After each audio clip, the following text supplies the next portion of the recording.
It definitely took a lot of practice. I don't really think I was born with a voice, so I really had to work for it. I always envy people who are really natural singers, who have that natural talent, because it's something I had to work so hard to get. Hey everyone, I hope you're doing well, it's Doug, and in today's video what I actually want to show you is Vic Fuentes' vocal transformation. He started when he was 15 years old in 1998, 2017, so he's 34 years old now, and he's improved his voice dramatically. I'm going to go EP by EP to album and show you how he's developed his vocal technique, his vocal range, all that sort of stuff. So, he was one of the first vocalists I ever heard to improve his voice, to improve his technique. It really inspired me to go down that path, and I'm just going to outline it all here today. Let's do it. 1999 Independent. Never had the strength to force myself to listen to you. I always did things my own way. So back here, obviously he's very young, that's fine. He didn't know how to support his tone. I always did things my own way. And then you go to the next track and you can hear this similar sort of sound. 5.9.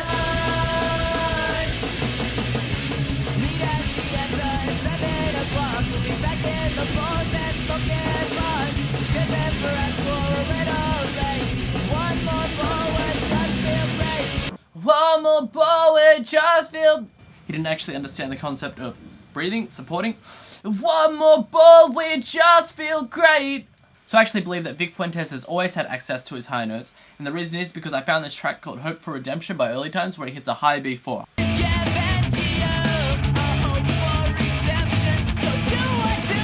And that's here. And most guys, we actually break just a little few notes before that. So, that actually shows me that, yep, Vic Fuentes has always had his high range and it's never been something that he's struggled with. And you can probably hear that his voice is that higher placement anyway. Alright, so now fast forward a few years later, Early Times becomes Before Today after being signed to Equal Vision Records, and Vic Fuentes has great control of his voice by then. It actually starts sounding almost like he does on Misadventures, so have a listen. We should be wiser.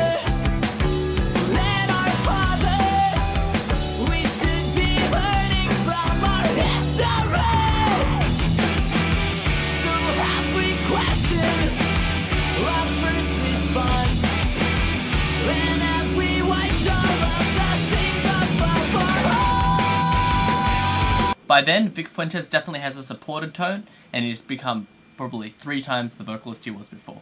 It's amazing. Alright, so the transition between Before Today to Pierce the Veil, quite a big change happens. He starts singing in more of this whiny sound, like, were you? Where he goes to, goes to the mask.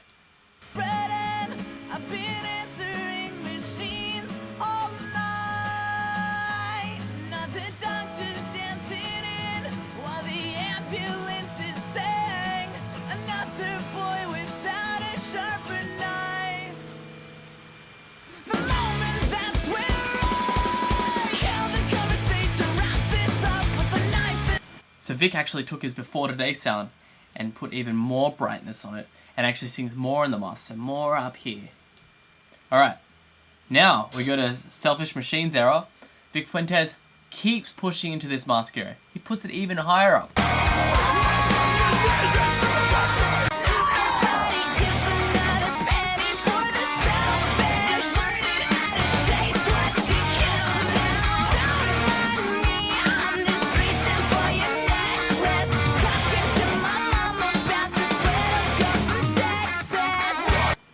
Here's the thing, I want to distinguish between Pierce the Veil's sound in Paraphernalia and then King for a Day.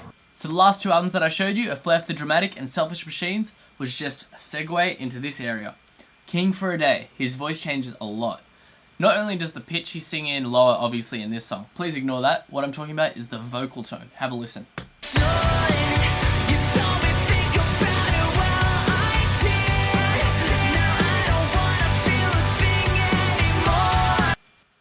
You told me think about it. He's singing with a much more neutral larynx, it's called, instead of going like this. You told me. So if you go like this, oh, a dopey sound, you'll feel your larynx going down, like, oh. He's singing it with a more neutral larynx now. Before, he used to always have it high, like if you made a whiny tone. It's actually much healthier what he's doing now. So from about Collide with the Sky 2012 era, he actually started singing with this more neutral larynx position and less whininess up there. So have a listen to here. We used to laugh until we choked into the wasted night. It was the Compare that tone to here. It's intense. 'cause my thrill is gone. And the sunset turning red behind. So he used to sing like this. The sunset turning red. But now he actually makes his larynx more neutral. The sunset. So from what I've heard, some people actually miss his old tone, but I happen to think that his new tone is actually more healthy for his voice, and it just sounds great, so more power to you. And then for Misadventures, he's just stuck at this lower place tone. Again, I'm not talking about pitch, I'm talking about vocal tone. I've noticed in the comments, people have got that confused a lot. They think Vic is singing a lower pitch range. It's not true. Vic is still singing in the same pitch range. His larynx is more neutral, and he's got more depth in the sound than before. It's less whiny. Now your apartment drowned on white as floral and fading. Painful loss to aching yards, they tear through each other in the mirror. This happy vacation, there's no motivation to hold me up. Alright, so the last clip that I'm going to show you is actually Vic Fuentes talking with Shane Told on the Lead Singer Syndrome podcast about how he chose to sing at a higher range because bands like Chiodos and A Scarlet Drive were actually doing it at the time. This is about 2006, 2007 when A Flare for the Dramatic was being made and released. I also want to ask you, before you go, and ask you about your vocal, your style. Have you sing very high and you do a lot of vocal exercises. Has that been something, like, do you have to do vocal exercises? Because I've heard you like warm up for like an hour at least before you play. Like, is it kind of a combination of you can sing high because you've done so many vocal exercises, or do you have to do a lot of vocal exercises because you sing so high? Yeah, I honestly don't know. It's like I remember I actually sang lower when I was younger for some reason, like, which is probably not really the way it's supposed to go. But Maybe the vocal exercises have helped. Dude, I honestly, you and I both grew up in the time when there was a certain time of our genre where it was, if you couldn't sing high, you weren't shit. Like, it was like that was the goal, was all these singers were trying to sing like super high, like Right. Circus Survive and, or Seos and, to start off, Yeah, sure. Kyoto's, like everybody like loved singing these, high and so I started kind of reaching up in my range and realized that I could hit these notes and stuff. And so, and it actually it felt comfortable for me, that's kind of where my voice feels like I'm getting something interesting out of it, is when I kind of push it. And, my mom will tell you the exact opposite. She loves when I sing like low and chill.